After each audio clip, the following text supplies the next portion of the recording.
Deus tem uma palavra para nós nessa manhã. Aleluia. Não há nada melhor do que acordar e já estar com Ele. E dar bom dia para o Espírito Santo. Não há nada mais precioso do que o nosso primeiro pensamento pela manhã ser Ele. Nós chamamos essas manhãs de manhãs gloriosas.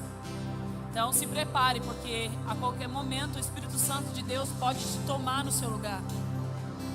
Não fique esperando nada do Ministério de Louvor, não fique esperando nada do Emerson, não espere nada de mim, não espere nada dos obreiros, espere dele, porque ele está aqui, porque a palavra dele vai dizer que onde há 2 ou 3 reunidos, clamando por ele, ali ele se faz presente. O Senhor já chegou aqui a partir do momento que a segunda e terceira pessoa começou a orar, começou a clamar por ele. Se Deus se faz presente, quando tem 3 pessoas chamando por ele, 2 ou 3, imagina só, quando há uma multidão como há aqui nessa manhã, que está dizendo, ora vem, Senhor Jesus, vem se manifestar em nosso meio, quando há uma multidão adorando a Deus.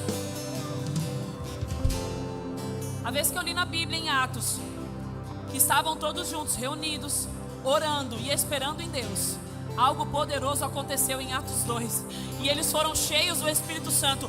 A vida daqueles apóstolos nunca mais foi a mesma depois de Atos 2. Nós estamos aqui, como aqueles discípulos, juntos, clamando por Ele e aguardando. Então a qualquer momento Ele vai vir, como Ele veio em Pentecoste, e aí Ele pode te curar. E você vai sair daqui dizendo, eu entrei aqui, eu tinha uma enfermidade, mas Deus me curou. Você vai entrar aqui, você entrou aqui e de repente você vai sair dizendo, eu falei em línguas estranhas, o Espírito Santo de Deus me visitou. Você vai sair daqui e vai viver milagres, porque a palavra de Deus diz que depois que os apóstolos foram cheios do Espírito Santo, ao sair dali, eles viveram milagres, eles viveram sinais e maravilhas. Então eu não sei se você está entendendo, igreja, eu sei que é de manhã, eu sei que está frio, eu sei que está chovendo, eu sei que o clima pede para a gente ficar na cama, mas eu quero te convidar a estar com Ele nessa manhã. Eu quero te convidar a clamar, como aqueles discípulos clamavam para o Pentecoste. Jesus disse, fique em Jerusalém, até que do alto sejais revestido de poder. Mas em Atos 2, aconteceu aquilo que Jesus disse. Eles foram cheios do Espírito Santo, e a vida deles nunca mais foi a mesma. Eu te convido nessa manhã a estar orando, a estar clamando, a estar crendo que nós vivemos por aquilo que nós não vemos, mas nós lemos, nós sabemos que é real, nós sentimos. Eu te convido nessa manhã a sair daqui como aqueles discípulos saíram de Pentecoste e ter a tua vida completamente transformada. Só quem crê nisso comigo vai dar um aplauso ao Senhor Jesus. Aleluia.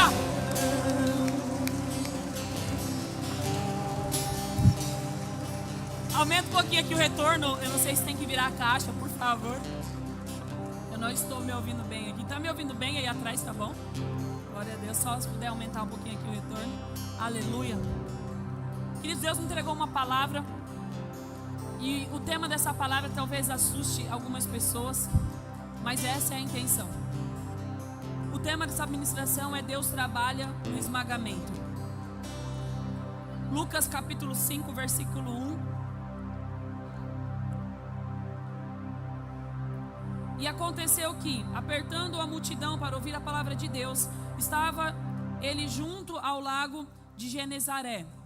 E viu estar 2 barcos juntos à praia do lago, e aos pescadores, havendo descido deles, estavam lavando as redes. O que eles estavam fazendo? Aleluia. Grave isso. E entrando num dos barcos, que era de Simão, pediu-lhe que o afastasse um pouco da terra. E assentando-se, ensinava no barco a multidão.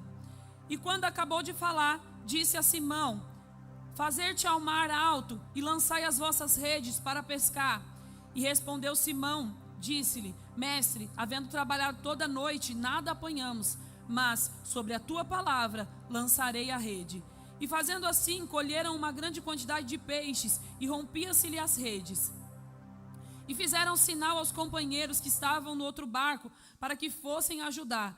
Foram e encheram ambos os barcos, de maneira tal que quase iam a pique. E vendo isso, Simão Pedro prostou-se aos pés de Jesus, dizendo, Senhor, ausenta-te de mim, que sou um homem pecador. Pois que espanto se apoderará dele e de todos os que estavam, por causa da pesca de peixe que haviam feito. E de igual modo também de Tiago e João, filhos de Zebedeu, que eram companheiros de Simão. E disse Jesus a Simão: não temas, de agora em diante serás pescadores de homens. E levando os barcos da terra, deixaram tudo e o seguiram. Amém? Pode assentar-se, aplaudindo ao Senhor. Aleluia.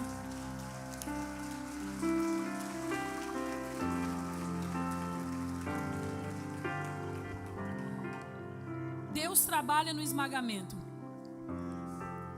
Às vezes nós acreditamos, talvez um dia você tenha acreditado que quando você conheceu Jesus, a tua vida iria melhorar, e isso é uma certeza, melhora, mas acreditou talvez que não iria mais passar por nenhum sofrimento, por nenhuma luta, por nenhuma guerra.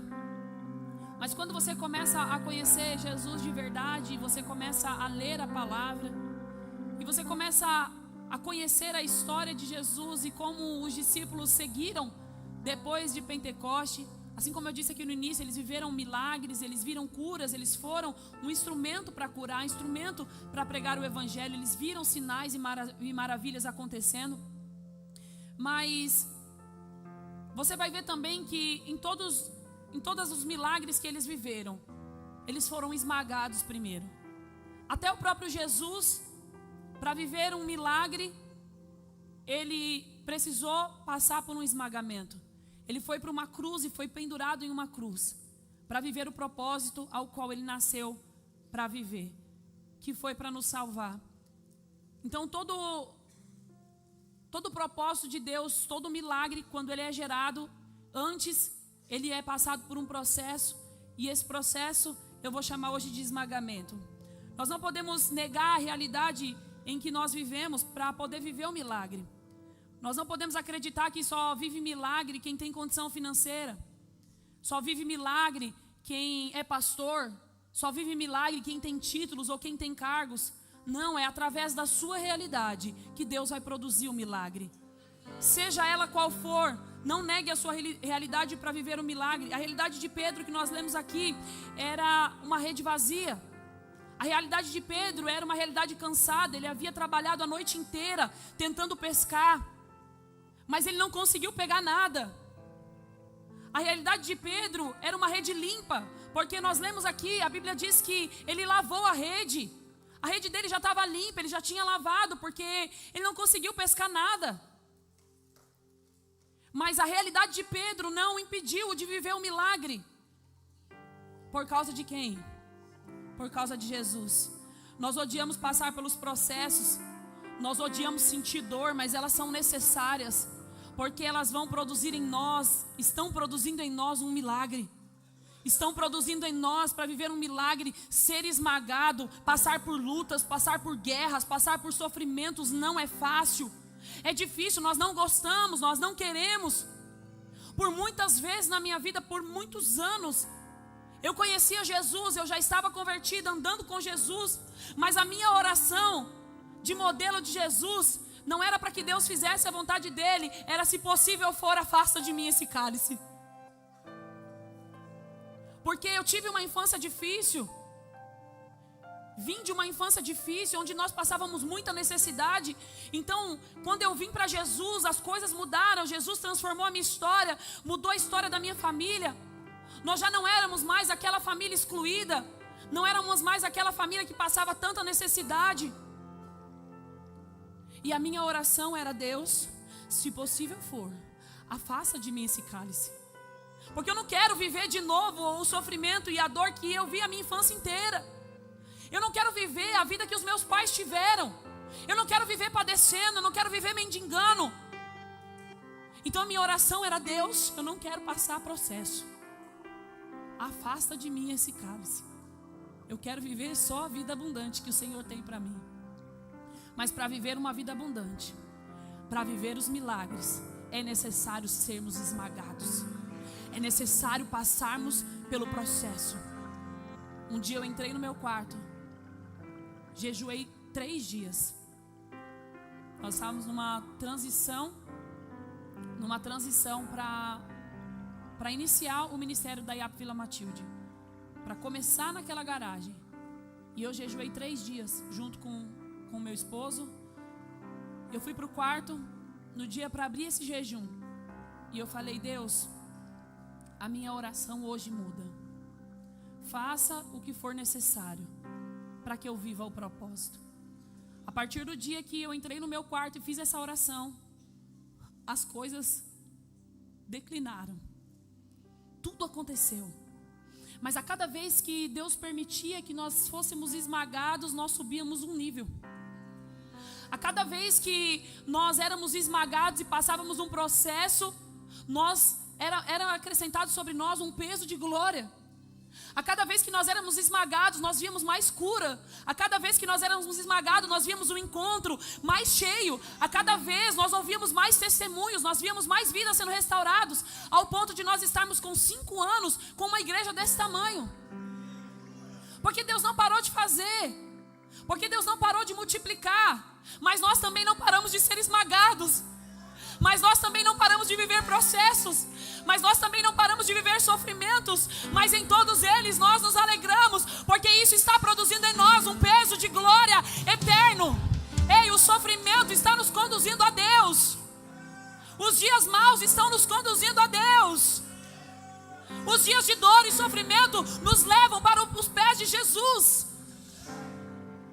Os dias bons não fazem isso. Ele nos faz andar com júbilo, nos faz andar pulando, nos faz andar cantando, nos faz chegar na igreja feliz. Mas o dia mau, o dia em que nós estamos sendo esmagados, ele nos leva para dentro do nosso quarto, nos faz querer ficar só. E quando nós estamos só, o único que consegue nos ver é Ele. Quando nós estamos só, o único que tem acesso a nós é Ele.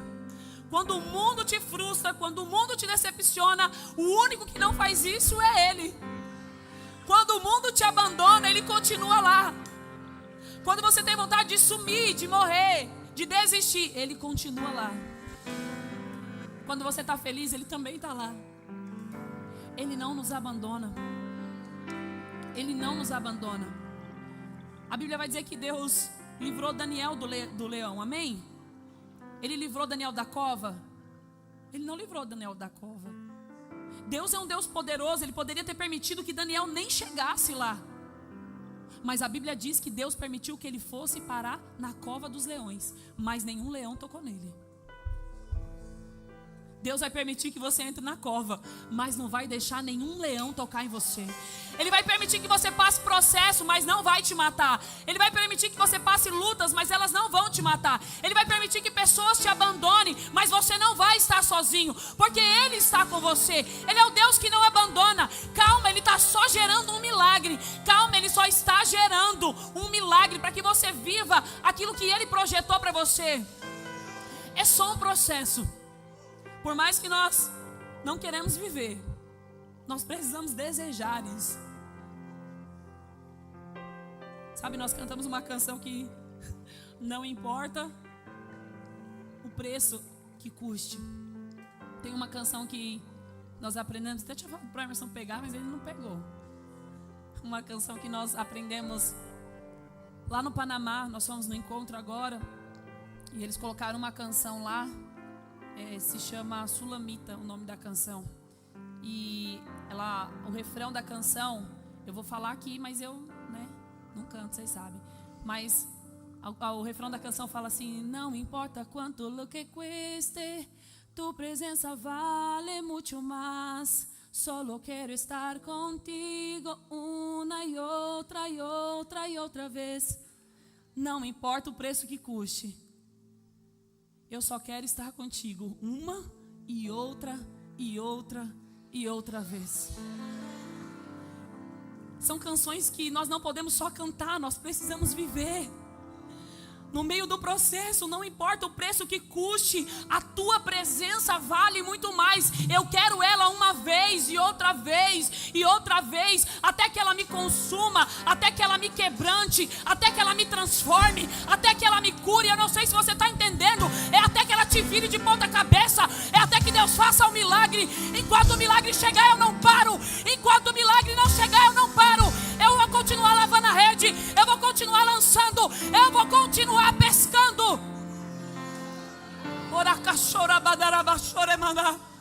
Não importa. A presença de Deus vale muito mais, até um ponto de Jesus olhar para nós e dizer: lança a rede. Mas Deus, Jesus, eu trabalhei a noite inteira, eu estou há anos nisso aqui. Ontem nós estivemos num parque, eu fui num parque passear com as minhas filhas. E ao conhecer o parque é novo, ele inaugurou na sexta-feira e nós fomos ontem lá. E o rapaz um dos monitores estava nos apresentando o parque, eu falei: nossa, que parque bonito. E a Raíssa que estava comigo, ela falou assim: deve ter sido uma fortuna para construir isso aqui.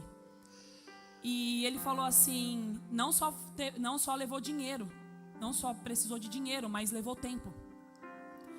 Ele falou: foram 14 anos para construir esse parque. 20 anos de projeto e 14 para construir.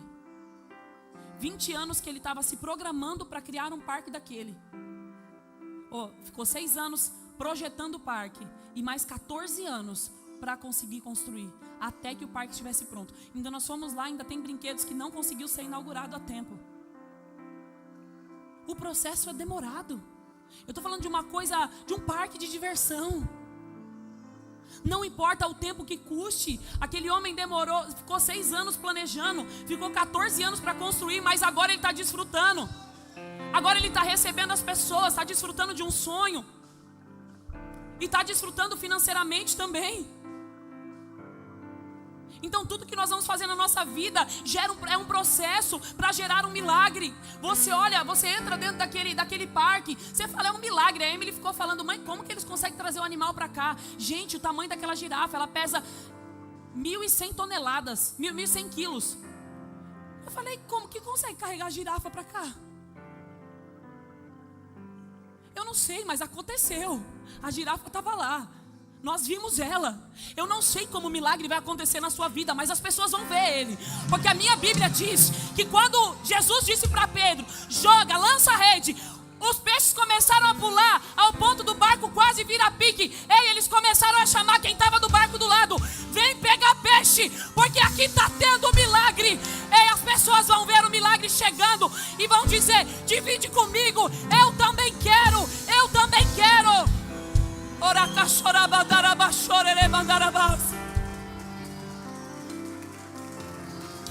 Ninguém viu que você ficou pescando a noite inteira. Aqueles barcos que estavam em volta de Pedro talvez não viram que ele ficou tentando a noite inteira e não tinha conseguido. Mas na hora que Jesus disse: lança a rede, todos tiveram que ver ele colhendo. Não vão ver o seu sofrimento. Não é para isso que você vai sofrer. Não é para que as pessoas vejam. Não é para que elas notem. Não é para que elas te ajudem. Porque se você estiver sofrendo para que elas vejam, o nome disso é vitimismo. E Deus não tem nada com quem se faz de vítima. Porque Deus não foi vítima. Jesus não foi vítima. A Bíblia diz que ele foi como uma ovelha muda em direção ao matadouro. Não abriu a sua boca. Ele era inocente. Ele não se justificou. Ele não precisou falar que ele era o filho de Deus. Ele foi mudo.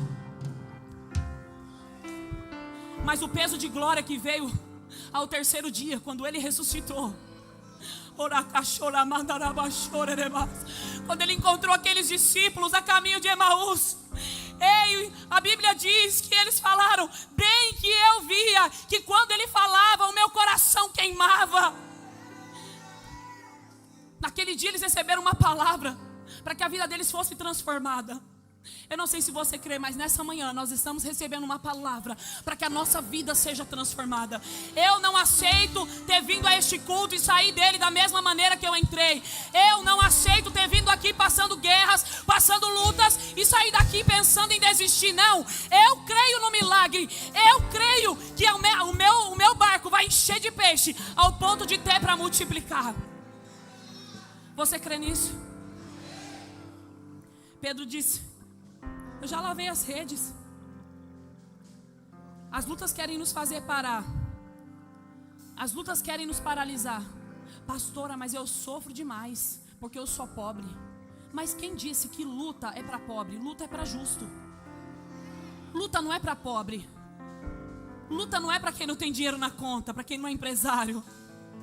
Se fosse assim, nós não veríamos tantas pessoas de classe média alta, e a porcentagem é muito maior, de suicídios, de depressão, de crise de ansiedade. Se o dinheiro resolvesse esse problema, eles não estavam se matando, não estavam tomando antidepressivos. O dinheiro, ele não vai parar a tua luta. Se você não souber administrá-lo, ele vai te matar. Essa é a realidade. Você tem que escravizar o seu dinheiro para que Deus reine. Ele tem que ser o seu escravo, não o seu senhor.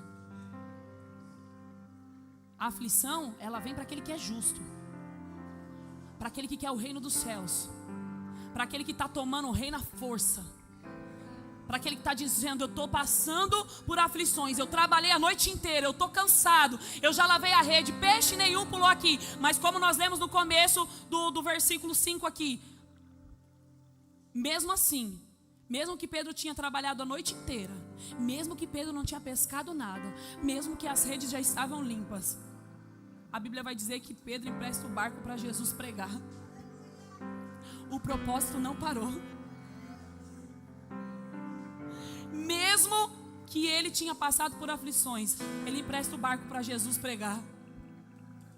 E aí Jesus diz: lança a rede, Pedro. Pode lançar a rede. E Pedro creu, porque ele disse: Senhor, eu trabalhei a noite inteira, eu não pesquei nada, as redes estão lavadas, eu não pesquei nada, mas na tua palavra, debaixo da tua palavra, porque o Senhor está dizendo para mim jogar rede, eu vou fazer isso de novo. Aí é onde entra a canção que eu disse: uma e outra vez, e outra vez, e outra vez. Não importa quantas vezes você tente. Se Jesus está dizendo joga, então joga.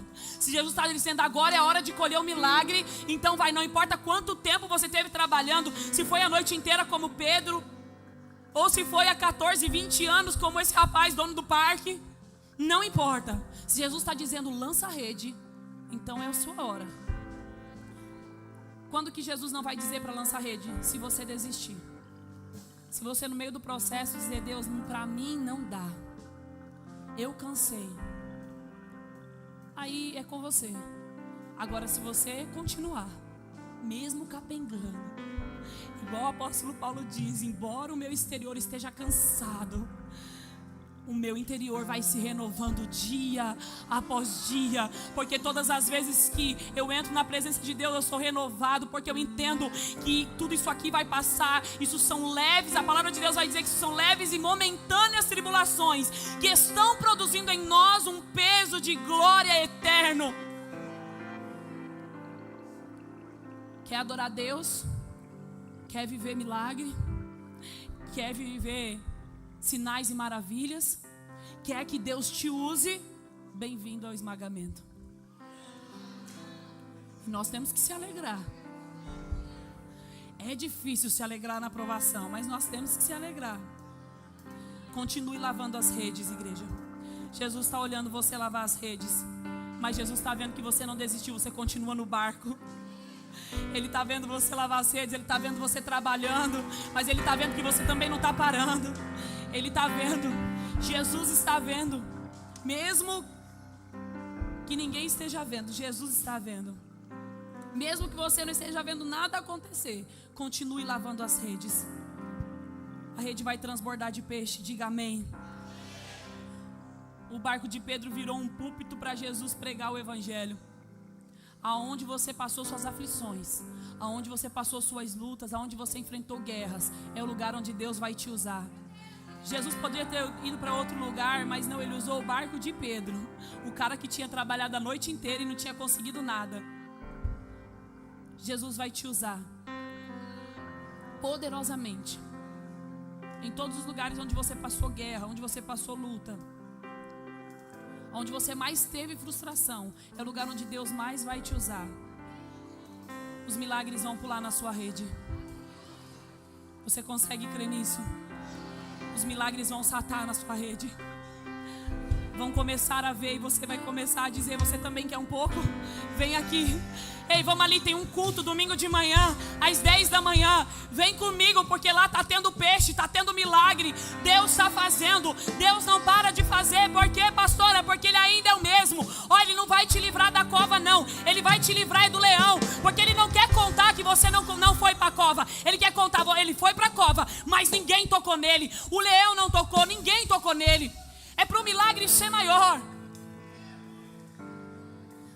Deus está trabalhando nos nossos dias difíceis. Deus está nos aperfeiçoando nos nossos dias difíceis. Deus está gerando um milagre nos nossos dias difíceis.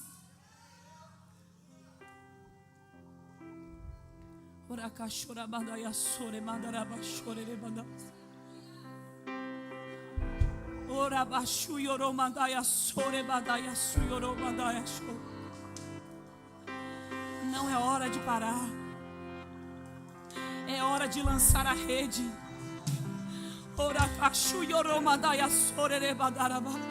Ei, os planos que Deus tem para nós são planos de paz e não de mal, para nos dar um futuro e uma esperança. Ei, o teu futuro está nas mãos de Deus. O teu futuro pertence a Ele.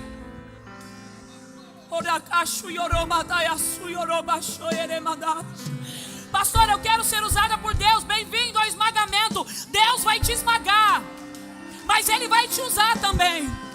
Deus vai te esmagar, mas você vai ver os enfermos sendo curados. Mas você vai para as nações para pregar o evangelho, para dizer: eu sou esmagado, mas na mesma medida que eu sou esmagado, o meu barco transborda e eu vivo de milagres. Coloque-se de pé, por favor.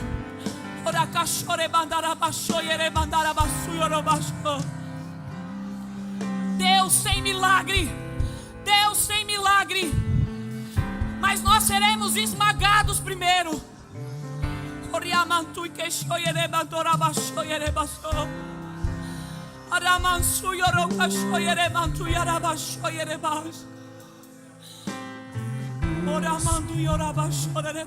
Feche os teus olhos. Se imagine você no mar com Jesus agora. Imagina que Ele está lá com você. Ele conhece o seu cansaço. Ele conhece as tuas aflições. Ele conhece a fadiga. Ele sabe que é difícil. Ele experimentou disso. A Bíblia diz que Ele se fez homem e habitou entre nós. Ele sabe o que é isso. Quando Ele estava no Getsemane, Ele provou disso. Ele disse: Deus, eu sei que o que me espera é dolorido. Se possível for, afasta de mim esse cálice, mas todavia seja feita a tua vontade. Continue. Quando nós somos esmagados, quando nós somos espremidos, é retirado de nós algo extraordinário. Quer ter unção? Quer ter palavra? Quer ver pessoas sendo curadas através da tua oração? Quer ver famílias sendo restauradas? Quer ver tua empresa deslanchando? Quer ver você vivendo de milagres? Quer entrar nas comunidades e fazer projeto social? Bem-vindo, seja esmagado primeiro. Quer adorar a Deus e levar uma multidão de Deus à adoração, e durante a tua adoração, a tua dança, as pessoas sejam curadas, sejam libertas? Bem-vindo, primeiro você vai ser esmagado.